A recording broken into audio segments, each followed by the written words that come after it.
Da li je sunnet pustati dugu kosu? Da li je sunnet pustati dugu kosu muškarcima? Muškarac ima dugu kosu. Kosu ima rep na leđima, zavezan na pola leđa.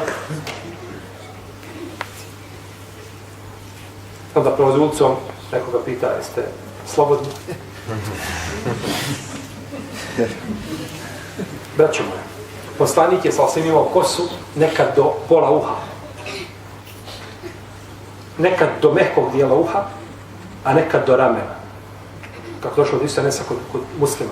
A nekad bi bio čelo i to je bilo samo znači kada bi bio na obredima, nakon obreda kad bi se brio. To su 4 stanja kako je poslanik imao kosu. Ulaskom u Meku je imao 4 platenice koje su napravljene. To se vraća na stanje ljudi. Što se tiče kose, u tome nema sunneta. U tome nema sunneta. Jer je to sunneta adeta, a nije sunneta ibadeta. Premoš kada sunnet je ovako, sunnet je onako kako je čovjeku lakše.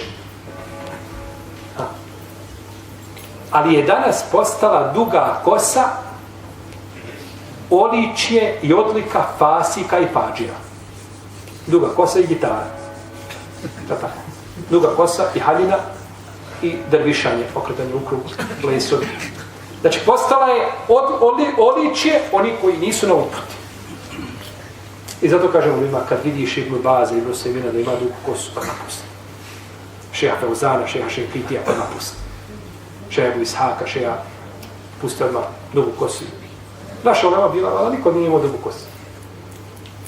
Niko od njih nije ispraktivoval sunnet, mi žešći popiljaju sunneta i više volimo sunnet, nikako. Pa čovjek, znači, dugu kosu ne treba pustiti. Ako pusti, znači, to bude, ne smije, znači, tom kosom ponašati, znači, žene. Ako bude kose do uha ili dođe do ramena, to je maksimalno, znači, ali, znači, mora onda održavati i mora, znači, jer poslanik sam kaže, men kana lehu ša'run falyukrimhu, ko bude imao kosu, neka je održava. Neka održava, znači, kosu.